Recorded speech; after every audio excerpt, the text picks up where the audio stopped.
Play the clip. So I can play the clip in this bitch. He essentially said that like Meg fucked over like a bunch of people in the industry, and people have certain. Here we go. Dislike with a girl. So let me be clear to the audience. That has nothing to do with this case or Tory Lanez. For me personally, I've seen this woman do horrible things to some really great people that I have long-standing relationships with in this industry. So I'm biased. Like, you can't just treat my friends and people I work with and people I've seen in this game for 15 years a certain way.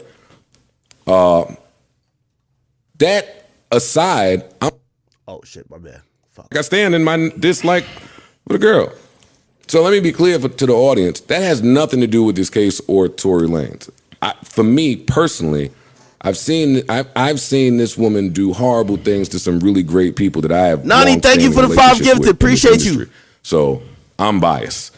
Like, you can't just treat my friends and people I work with and people I've seen in this game for 15 years a certain way.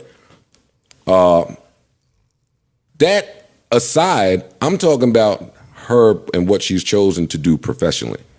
I want to be clear, I don't know her as a person.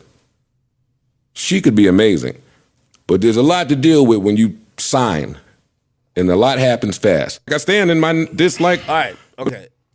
All right. I'll give my opinion on this. I don't know Meg personally. I won't even sit here and cap like I've heard that she's just fucks people over. I've never heard that.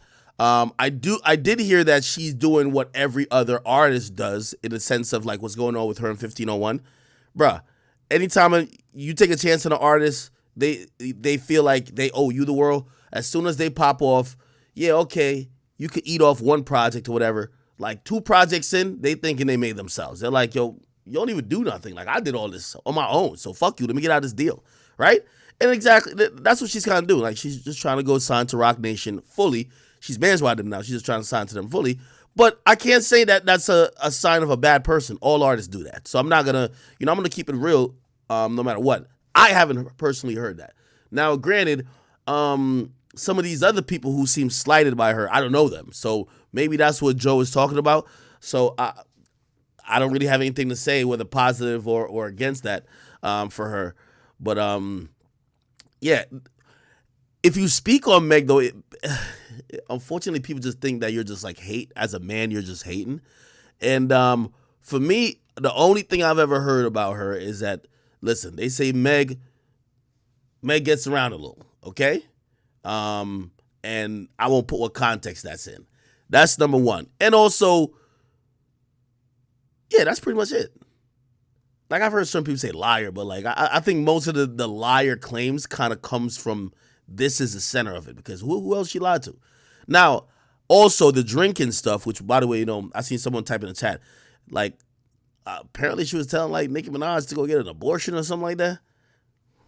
Listen, I don't want to be a hypocrite and be like, yo, damn, she's drinking, so she's a horrible person, right? But I do believe that a lot of things has happened while she's intoxicated around other people that has allowed them to view her differently, right? Like, from what my understanding of that night was, Meg and Kylie had a very positive, outlook on Meg going into that party. Something happened at the party, which I hear, or gather, whatever Kelsey want to call it. Something happened, and it was how Meg was acting when she was drunk that got Kylie would just be like, yo, I'm good. I'm good off like even being friends with this particular individual. That's the word. We'll see. Anyway, let me go to Lawyer for Workers to see what's really cracking.